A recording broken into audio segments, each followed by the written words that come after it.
வணக்கம். இன்னைக்கு நம்ம மணக்கத்தக்காளி கீரை இருக்குல்ல, அது உடம்புக்கு ரொம்ப நல்லது.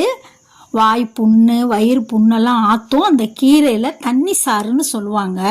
அது எப்படி செய்கிறதுன்னு பார்க்கலாமா? அதுக்கு ஒரு அரை கப்பு பாசிப்பருப்பு ஊற போட்டு வச்சுருக்கேன். இப்போ அதை எடுத்து குக்கரில் சேர்த்துக்கிட்டேன். அப்புறம் நான் சின்ன வெங்காயம் உரித்து வச்சுருக்கேன், பூண்டு 4 பல், ஒரு 2 தக்காளி அரிஞ்சு சேர்த்துக்கிட்டு இப்போ நம்ம கழுவி அரிஞ்சு வச்ச கீரையும் சேர்த்துக்கலாம். சேர்த்துக்கிட்டு கொஞ்சம் ஜீரகம், கொஞ்சம் மிளகு, இதுதான் காரத்துக்கு, வேறு எதுவும் காரம் சேர்க்க போகிறதில்ல. கொஞ்சம் மஞ்சத்தூள் போட்டு ஒரு 2 விசில் நான் குக்கரில், ஒரு விசில் போதும் கீரைக்கு.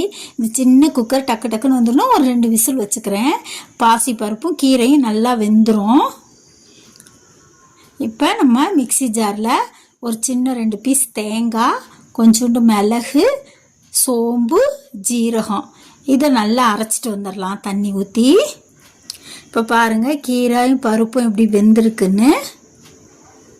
இப்போ அதை நல்லா மசிச்சு விட்டுக்கிட்டு, கீரை கொஞ்சம் தான், இது நம்ம தோட்டத்திலே விளைஞ்சது, மசிச்சு விட்டுட்டு நம்ம அரைச்சி வச்சதை சேர்த்துக்கலாம்.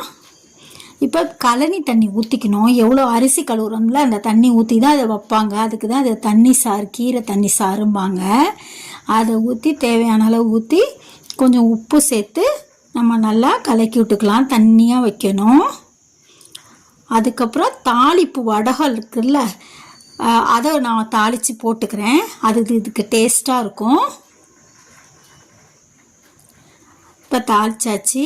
கீரை கொஞ்சம் இதை விட தண்ணியாக வச்சுக்குவாங்க, நான் கொஞ்சம் திக்காக வச்சுருக்கேன். இப்போ சாப்பாட்டில் போட்டு பிசைஞ்சு சாப்பிட்லாம். இந்த மாதிரி நீங்களும் மணக்கத்தக்காளி கீரை கிடச்சிச்சின்னா செஞ்சு சாப்பிடுங்க. இது வயிறு புண்ணாத்தும். தேங்க்ஸ் ஃபார் வாட்சிங். சேனல் பிடிச்சிருந்தா ஷேர் பண்ணுங்கள்.